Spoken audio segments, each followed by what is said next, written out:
ये तो प्रधानमंत्री के नाम पे पता नहीं क्या है, इसको शकल देखते हुए लोग कर रहे हैं। अब हैं इतना कलप रहे हैं कि जहाँ देखो जहाँ मोदी मोदी, वहाँ चेहरे लगा दिए पूरे देश के अंदर। ये तो लोकप्रियता भी तो बताती है। लोकप्रियता कुछ नहीं, देश लूट लिया इस आदमी ने, बर्बाद कर दिया, देश को बेच रहा है। वो अभी क्या कह रहे थे कि वो आ जाते हैं, आसमान से उतरते हैं, कांग्रेस के मैनिफेस्टो में से निकाल के लाते हैं। ये पूछना चाहिए, 10 साल से आप शासन कर रहे हैं, आपका अपना मैनिफेस्टो दिखाइए। क्या मूर्ख है देश के प्रधानमंत्री जी जो ये नहीं बता रहे हैं? अपना मैनिफेस्टो दिखाइए। आप सत्ता में, आप शासन में, जो विपक्ष है उसका मैनिफेस्टो दिखा दिखा के देश की दुनिया को बताना क्या चाहते हैं। मुझे लगता कोस रहा ये आदमी जब से आया कांग्रेस के पीछे बढ़ गया, कहता कांग्रेस मुक्त, कांग्रेस का एजेंडा दिखाएगा। भाई 10 साल से आप प्रधानमंत्री हो, आपकी सरकार है, आप बताइएगा आपने 10 साल में क्या काम किए? हिंदू मुसलमान के अलावा आप क्या करते हो? नमस्कार, मैं दानिश अंसार और आप देख रहे हैं पीआरबी। हमारे साथ बातचीत करने के लिए नंदा भाई राजपूत फौजी मौजूद है, इनसे बातचीत करेंगे। क्रांति फौजी संगठन चलाते हैं और फौजी के रूप में ही रहते हैं। मीडिया में अक्सर इनके बयान आप देखते हैं हमेशा वायरल रहते हैं अपने बयानों की वजह से। कई बार इनके बयान विवादित भी हो जाते हैं। क्या कहेंगे, 5 चरण में चुनाव हो चुके हैं, महज 2 चरण बचा हुआ है, क्या रुझान दिख रहा है? बीजेपी 400 पार है? नहीं, बीजेपी 400 पार नहीं। इस बार बीजेपी सरकार का, यानी कि मोदी सरकार का अंतिम संस्कार, वो कह रहे 400 पार अंतिम संस्कार, मोदी सरकार का अंतिम संस्कार है इस बार। 400 पार नहीं, कुछ नहीं है, जुमले उमले। 400 पार चाइना अंदर आ जाएगा भाई। 200 पार आ ही चुका है, वो मानसरोवर लूट ही लिया उसने, 200 और आ जाएगा। ये मुद्दा थोड़ी है चुनाव में भाई। 400 पार आ जाएगा चाइना। फिर आप जो कैमरामैन खड़ी हैं ऐसे नहीं कर पाएंगी। फिर चाइनीज़ आ जाएंगे, उनका राज होगा। चाइनीज़ कहेंगे आऊँ माऊँ चाहूँ तुझे भी खाऊँ, ये हालत कर देंगे। चाइना का शासन आने वाला है और पूरी तरीके से ये देश गुलामी की ओर जा रहा है। ये तो आप जो कह रहे हैं तो ये तो बड़ा विवादित बयान है। विवादित थोड़ी है भाई, बर्बाद कर रखा है देश को। आप कब तक धर्म मजहब के नाम पे ले जाइए? प्रधानमंत्री मोदी कहता है कि भाई मैं प्रकट होता हूँ। मोदी जी कह रहे हैं कि हम हिंदू मुसलमान नहीं करते हैं। हाँ, क्या करते हैं? उन्होंने बयान दिया है। वो अभी क्या कह रहे थे कि वो आ जाते हैं, आसमान से उतरते हैं, कांग्रेस के मैनिफेस्टो में से निकाल के लाते हैं। ये पूछना चाहिए, 10 साल से आप शासन कर रहे हैं, आपका अपना मैनिफेस्टो दिखाइए। क्या मूर्ख है देश के प्रधानमंत्री जी जो ये नहीं बता रहे हैं? अपना मैनिफेस्टो दिखाइए। आप सत्ता में, आप शासन में, जो विपक्ष है उसका मैनिफेस्टो दिखा दिखा के देश की दुनिया को बताना क्या चाहते हैं कि भाई ये आ जाएंगे, घुसपैठिए आ जाएंगे, मुसलमान आ जाएंगे, और वो बहुत सारे बच्चे पैदा करते हैं, लगातार बच्चे करते हैं, लगातार बच्चे। भाई करेंगे लगातार बच्चे पैदा, वो क्यों नहीं करेंगे लगातार बच्चे पैदा? शादी करते हैं भाई, न क्या करते हैं, बीवी के साथ रहते हैं तो बच्चे पैदा करेंगे। आपकी तरह थोड़े ही है कि भाई 7 बंधन, 7 फेरे, 7 जन्म की बात करने वाले, सनातन की बात करने वाले, बीवी के साथ फेरे लेके आप ऐसे ही छोड़ दोगे? है तो क्या चक्कर है? आपसे बच्चे क्या नियंत्रण तो होना चाहिए। आहो, मोदी जी ने कर रखा है। उनका भक्त एक बेटा भी कह रहा था, वो भी कह रहा था निरहुआ, कह रहा मोदी जी ने इसलिए बच्चे पैदा नहीं किए, देशभक्त हैं, राष्ट्रभक्त हैं, राष्ट्रभक्त की वजह से उन्होंने बच्चे पैदा नहीं किए। तो मैं निरहुआ से पूछना चाहता हूँ कि निरहुआ, क्या तुम्हारे पिताजी क्या देशद्रोही हैं, आतंकवादी हैं जिन्होंने तुझे पैदा कर दिया? तो जितने लोग भारत में रहते हैं उन्होंने जो बच्चे पैदा किए वो देशद्रोही हैं, राष्ट्रद्रोही हैं। सिर्फ मोदी एक देशभक्त है, राष्ट्रभक्त है, इसने अपनी बीवी छोड़ दी और बच्चे पैदा नहीं हुए। अरे कहीं बच्चे अच्छे पैदा नहीं हुए भाई, कोई विकास पैदा नहीं होता। मुझे तो लगता कोस रहा ये आदमी जब से आया कांग्रेस के पीछे बढ़ गया, कहता कांग्रेस मुक्त, कांग्रेस का एजेंडा दिखाएगा। भाई 10 साल से आप प्रधानमंत्री हो, आपकी सरकार है, आप बताइएगा आपने 10 साल में क्या काम किए? हिंदू मुसलमान के अलावा आप क्या करते हो? कुछ नहीं करते हो। ये चाहते ना देश की आबादी कम हो, खुद कल पे हुए हैं। जो नसबंदी कानून चलाया कांग्रेस ने, नेहरू जी की कांग्रेस ने, इंदिरा जी ने, तो उस वक्त भाई उस वक्त इनके साथ गलत किया नेहरू जी, इंदिरा जी गलत किए, मोदी जी के साथ गलत हुआ। क्या झोला उठा के जा रहे थे? और जो नसबंदी कानून बनाए वो लेके जो कर्मचारी वो इनको पकड़ लिए, जो देश सेवा में लगा हुआ है, कहते हैं कि देश सेवा करे, 17-17 घंटा काम करे, उनके खिलाफ इस तरह का बयान देना, इसका मतलब हमारे के प्रधानमंत्री, थोड़ी मर्यादा होनी चाहिए भाषाओं में। इसका मतलब आपके पिता, हमारे पिता देशभक्त नहीं है, राष्ट्रद्रोही है। तो कह रहे हैं कि हम बायोलॉजिकल तरीके से पैदा नहीं लिए हूँ, हमें कभी कभी लगता है कि हम अवतार हैं, मोदी जी कहे हैं। तो ये इसका मानसिक रोग ही है, बीमारी है, उसका इलाज होना चाहिए। लेकिन वो लोग जो बॉर्डर सुरक्षित चाहते हैं, जो विदेश नीति की बात करते हैं, वो तो मोदी मोदी करते हैं, और आप जो है इतने कट्टर देशभक्त बनते हैं, अपने आप को संगठन चलाते हैं, और फिर इस तरह की बातें। भाई कट्टर क्या है? राष्ट्रहित में आप वोट नहीं कर रहे हैं। कौन से? ये राष्ट्रहित है। राष्ट्रहित राष्ट्र को बर्बाद करने वाले लोग हैं। कौन लोग हैं ये लोग? कहाँ से आए हैं? ये सब के सब कार्टून है। कहाँ कहाँ से आए हैं? वो कहाँ से प्रकट हो रहे हैं जो कह रहे राष्ट्रभक्ति की बात कर रहे हैं? राष्ट्रभक्ति के नाम पे देश को बर्बाद कर रहे हैं। देश के शिक्षा, स्वास्थ्य, रोजगार, सुरक्षा, ये सब बर्बाद कर दी। विदेश नीति भी तो कुछ, कौन सी विदेश नीति से कोई फायदा देश को नहीं हाँ, होगा। विदेश इतना यात्राएं मोदी जी ने की। यात्राओं से क्या हो गया? रुपए की ही हालत देखी क्या है? रुपए की हालत कहाँ पर है? मर रहा है। रुपए ने आत्महत्या कर ली। मोदी जी की इतनी विदेश नीति अच्छी है कि रुपया खत्म हो रहा है। तो ऐसी विदेश नीति का क्या करेंगे भाई? ये तो प्रधानमंत्री के नाम पे पता नहीं क्या है, इसको शक्ल देखते हुए लोग कर रहे हैं। अब है इतना कलप रहे हैं कि जहाँ देखो जहाँ मोदी मोदी, वहाँ चेहरे लगा दिए पूरे देश के अंदर। ये तो लोकप्रियता भी तो बताती है। लोकप्रियता कुछ नहीं, देश लूट लिया इस आदमी ने, बर्बाद कर दिया, देश को बेच रहा है।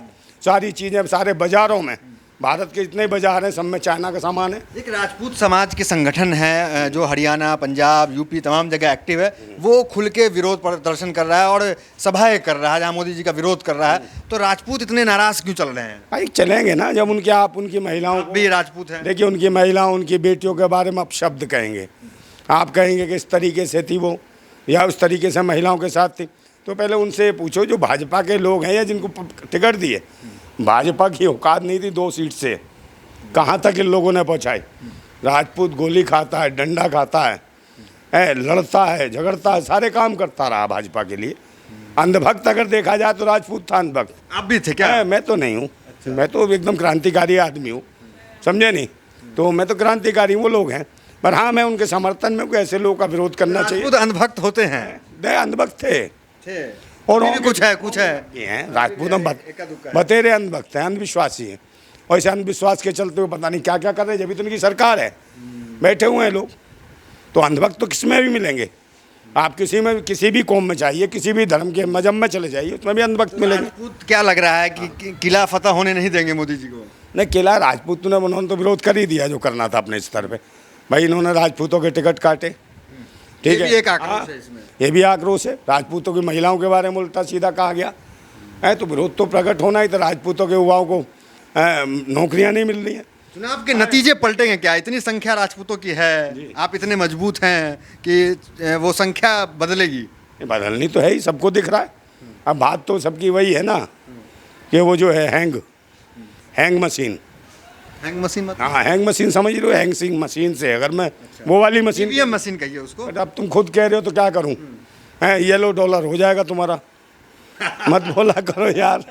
मैं तो खुद फिक्र करते हैं भाई, बचा रहा हूँ आपको। फिर आप कहोगे भैया की वजह से हमारा क्या काम हो गया खराब, समझे नहीं? तो येलो नहीं होना चाहिए भाई, ग्रीन होना चाहिए, एकदम ग्रीन, हरी बत्ती रहनी चाहिए। मोदी जी की लाइन ग्रीन है, येलो है या ब्लैक है? नहीं, अब तो बिल्कुल रेड है, लाल बत्ती है। रोक देना है, रोकना है इसको, खत्म इसका खेल। कभी कभी आपके बयान ऐसे आते हैं जैसा लगता है कि हिंदू विरोधी हैं आप। कौन सा हिंदू विरोधी? कौन है हिंदू? हिंदू आप हैं? नहीं, मैं तो हिंदू नहीं हूँ भाई। मैं नहीं हिंदू, मैं तो भारतीय हूँ। हिंदू नहीं है ना, भारतवासी हूँ, भारतीय। नंदा भाई नाम है आपका? भाई नाम है तो हिंदू थोड़ी। हिंदू का मतलब तो गुलाम होता है। हिंदू शब्द मुगलों का दिया हुआ शब्द है, समझे नहीं? जो अरबी मुगलों ने दिया, सिंध से हिंद बना। हिंदू ना तो कोई धर्म है, ना कोई पद्धति है, ना कोई प्रजाति। अगर समझती भी तो गुलाम है। गुलामी का एक दिया हुआ शब्द है। बताइए कौन हिंदू बन रहा, कौन ब्राह्मण, कौन हिंदू बन रहा है? कब्जा किस पे? आज स्थिति देखिए पूरे भारत के अंदर, आपने पूरे भारत में देखा। ये राष्ट्र है, धर्मनिरपेक्ष राष्ट्र ये है। ये संविधान को ख़त्म करने की खेल कर रहा है, लोकतंत्र को ख़त्म कर। जितने थाने हैं भारत के आप चले जाइए, प्रत्येक थाने में मंदिर बनाया जा रहा है। क्यों बनाया जा रहा भाई? थाने में मंदिर? आप प्रत्येक थाने में, किसी थाने में घुस जाइए, है किसी हॉस्पिटल में घुस जाइए, तो आप मंदिर बना रहे हो तो मस्जिद भी बनाओ, गिरजाघर भी बनाओ, गुरुद्वारा भी बनाओ, समझे ना? और उसमें वो भी बनाओ, बौद्ध विहार भी बनाओ। ये आपने कहाँ देखा मंदिर? अरे यार, हर थाने में, हर थाने मंदिर है। बिल्कुल जाइए तो इसी बड़ी बात कह रहे हैं आप। अरे बड़ी नहीं, सच कह रहा हूँ, 1001% कह रहा हूँ। किसी थाने में जाइए, हर थाने में मंदिर है। मंदिर बनने आगे लाइजनिंग कौन करेगा? मंदिर में बैठा हुआ पुजारी, वो लाइजनिंग करेगा। कि चढ़ाइए यहाँ, हम सेटिंग कराते हैं, आपके बच्चे को छुड़वाएंगे, इसको छुड़वाएंगे। ये तो एक सबूत भी है कि हिंदू राष्ट्र के प्रति देश अग्रसर है। ना ये लूट के प्रति, समझे, विदेशी मानसिकता हावी हो रही है भारत के ऊपर। मंगलसूत्र की गारंटी ले लेते हैं तो पहला प्रधानमंत्री है जिसके ऊपर देश के जवानों की, शहीदों की हत्या का मामला उठता है। जो 42 सैनिक थे पुलवामा में, उसकी हत्या का मामला किसके ऊपर आता है? प्रधानमंत्री को, पहला प्रधानमंत्री है। लेकिन ठीक है, हाँ सुनिए, वो जो 42 शहीद हुए उनकी बेवाएं मांग रही है कि हमारा मंगलसूत्र कहाँ गया, मोदी जी बताएं। ठीक है, पठानकोट में जो शहीद हुए सैनिक, उनकी बेवाएं मांग रही है हमारा मंगलसूत्र कहाँ गया। उरी में जो शहीद हुए पठानकोट के बाद, वो मांग रही हैं कि हमारा मंगलसूत्र कहाँ है, तो मोदी जी बताएं। पहला बार शासन है, ना मुगल शासन में, ना अंग्रेजी शासन में, ना अन्य किसी शासन में, देश के सेना के पूर्व सैनिक की पत्नी को निर्वस्त्र करने का काम मोदी सरकार ने किया। मोदी सरकार की छोटी सरकार ने किया, मणिपुर सरकार ने किया, निर्वस्त्र घुमाया, सामूहिक रूप से बलात्कार किया। और इनके शासन में ही पहले प्रधानमंत्री के लोकसभा क्षेत्र में वाराणसी में हिंदू बनारस हिंदू यूनिवर्सिटी में हिंदू लड़की का बलात्कार किया। और किसने? भाजपा के पदाधिकारी, वो जो आईटी सेल के कुकर मुत्ते, उन्होंने बलात्कार करा, चीरहरण करा, रेप करा। क्या उनके घर पर बिल्डोजर फिराया गया? क्या उनका इनकाउंटर किया गया?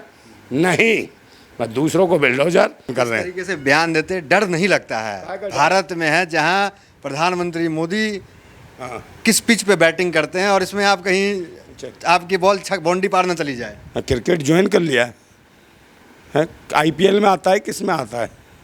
डरते नहीं है क्या? कौन सी पिच पे खेलता है? उसी पिच पे वो बॉलिंग करता होगा अमित शाह है, और उसका लड़का कीपिंग करता होगा। कहाँ से आते हैं ऐसे लोग यार? कितने तो आउट होके जेल में चले गए, आपको पता है? कौन से जेल में? क्या मतलब है?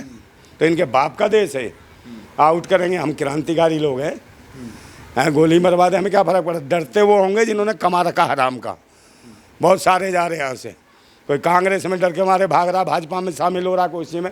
जिन्होंने हराम की कमाई है वो लोग डर के जा रहे होंगे तेरी सरकार और पार्टी के अंदर। आप नहीं डरते? हम क्रांतिकारी, राष्ट्रभक्त हैं, देशभक्त हैं, हमें काहे का डर है? और वो जानते हैं कि भाई ये कोई लुटेरे तो है नहीं, आतंकी तो है नहीं, हम कोई हराम की खाते नहीं है, देश हित में लड़ते हैं। और वो आज से नहीं, हमारा तो सब कुछ है, ये जांच एजेंसियाँ सब जानती हैं, तो उसको ही पता है कि जांच एजेंसियाँ ये कमाते हैं। नंदा भाई राजपूत को सीबीआई ईडी सबसे डर नहीं लगता है? नहीं, ईडी सीबीआई खुद इसके जांच का विषय है। ईडी सीबीआई इनकी कौन जांच करेगा? समझे नहीं, इनकी भी जांच होना जरूरी। आज ईडी सीबीआई पे से जो कहते हैं ना निष्पक्ष जो कार्रवाई ये जो करते थे, जांचें करते थे, आज लोगों का विश्वास खत्म हो गया, जुडिशली से खत्म हो गया, इससे हो गया। क्योंकि ज़रूरत है लोगों को, औरों को भी छूटना चाहिए। बहुत सारे लोग हैं भारत के अंदर, आप देखिए हेमंत सोरेन को नहीं छोड़ा गया, मुख्यमंत्री उनको जमानत दी गई नहीं, इनको दी गई है। किसको पता है? किसको दी है? दिल्ली में केजरीवाल को दी के नहीं दी, सोचने का विषय है। मैं छोड़ता किसी को भी नहीं हूँ, क्योंकि क्यों दी भाई अरविंद केजरीवाल को जमानत? ये वही अरविंद केजरीवाल है जिसको दर्द होता था, रोता था तो कहाँ जाता था? सीधा याद आता था इसको गांधी, बापू बापू बापू। बापू के पास क्यों नहीं गया भाई? अब सीधा हनुमान मंदिर पहुँच गया तू, अब बापू से मतलब नहीं है। तो ये वो है अरविंद केजरीवाल, भेड़िए की खाली से जब सबसे पहले रंग बदल दिया गिरगिट से भी। कल इसको ज़रूरत होगी तो ये नाथूराम गोडसे की समाधि पे चला जाएगा। तो ऐसे ऐसे लोग जो राष्ट्रभक्त बनते हैं, मोदी जैसे लोग जो कहते हैं हम प्रकट हो रहे हैं, इन लोगों से देश को बहुत बड़ा खतरा है। देश को आज सचेत जागरूक होने की ज़रूरत है। ऐसे प्रत्याशी आने चाहिए, लोग संघर्ष करते हों, मेहनत करते हों। अभी देखा अमेठी में भी क्या हुआ, रायबरेली में क्या हुआ, आप पहले ये सब चीज़ें देख चुके हो। एक पत्रकार के साथ कितनी बदतमीजी हुई है, जगह जगह रो रहा था कि मुझे कहाँ मारा, और आपके साथ ऐसी हरकत की थी। आप किस तरीके से निकल के आए थे, फिर मुझे उसके बाद ये कि आप दोबारा गए उनको जवाब दे के आए हैं। तो ये चीज़ें, तो संघर्षशील लोगों के साथ आप इस तरीके से हरकतें करोगे तो ये राष्ट्र कोई आप कहो कि लोकतंत्र वाली बात है या संविधान पे काम कर रहा है। लोग कहेंगे कि नंदा भाई बोलते हैं मीडिया में, तो फिर क्यों खुद चुनाव क्यों नहीं लड़ते, खुद संसद में क्यों नहीं जाते हैं अगर आपको कुछ बदलाव करना है? मैंने अभी पर्चा भरा था, तो लास्ट टाइम में मेरा क्या चुनाव चिन्ह भारत निर्वाचन आयोग ने किसी और पार्टी को दे दिया। ठीक है, मुझे विड्रॉ करना पड़ा, क्योंकि पिछले 5 साल से मैं चुनाव चिन्ह गिलास का प्रचार कर रहा था। अब मेरे पास इतनी व्यवस्था साधन नहीं थे कि 10 दिन में मैं कोई नया चुनाव चिन्ह लेता और लोगों तक पहुंच पाता। तो मुझे लगा कि बेकार है सवरिया, और फिर दे भी कौन सा रहे, चुनाव चिन्ह दिखा रहे, मेरे को जो चाहिए वो नहीं। मुझे कह रहे ले लो हरी मिर्च ले लो। बताओ हरी मिर्च का क्या करूँगा, मुझे तो बताओ कहाँ ले जाऊँगा? हरी मिर्च कह रहे हरी मिर्च ले लो, कहाँ ले लूँ मैं? तो मैंने कहा गिलास कीजिए भाई, कुछ और दे दो। मैं तो कह ले नहीं कुछ नहीं हो पाएगा भाई, हरी मिर्च बची है। तो हरी मिर्च लेके मैं भाई किस तक पहुंच पाता, 10 विधानसभाओं में 10 दिन में कैसे पहुंचता। तो हमारे पास संसाधन नहीं है, साधन नहीं है। कांग्रेस, भाजपा, आम आदमी के पास पैसा है, धन है, लूटा है देश को, ये हर जगह पहुंच जाते हैं। हम जैसे क्रांतिकारी संघर्ष हैं और आगे करेंगे संघर्ष, नेक्स्ट टाइम में लड़ेंगे, आगे तैयारी विधानसभा में लड़ेंगे। 8-9 महीने बाद चुनाव है दिल्ली में, विधानसभा में अपने प्रत्याशी लाएंगे और आह्वान करते हैं और लोग भी आएँ, जुड़ें और आप जैसे पत्रकार बंधु इसी तरीके से जोश से लगे रहें, संघर्ष करें, ताकि जिस प्रकार के लोग जो गुमराह कर रहे हैं देश के ऊपर बैठ के ऐसे नेता, इनसे एक निजात मिले लोग को और रोज़गार, शिक्षा, स्वास्थ्य और बहन बेटियों की सुरक्षा बढ़े। और मैं आपको शुभकामनाएं देता हूं जो एक अच्छी और सच्ची पत्रकारिता के लिए। जिंदाबाद भारत। Thank you. तो हमारे साथ नरेंद्र नंदा भाई राजपूत थे, तमाम सवालों का बड़ी बेबाकी से जवाब दे रहे थे।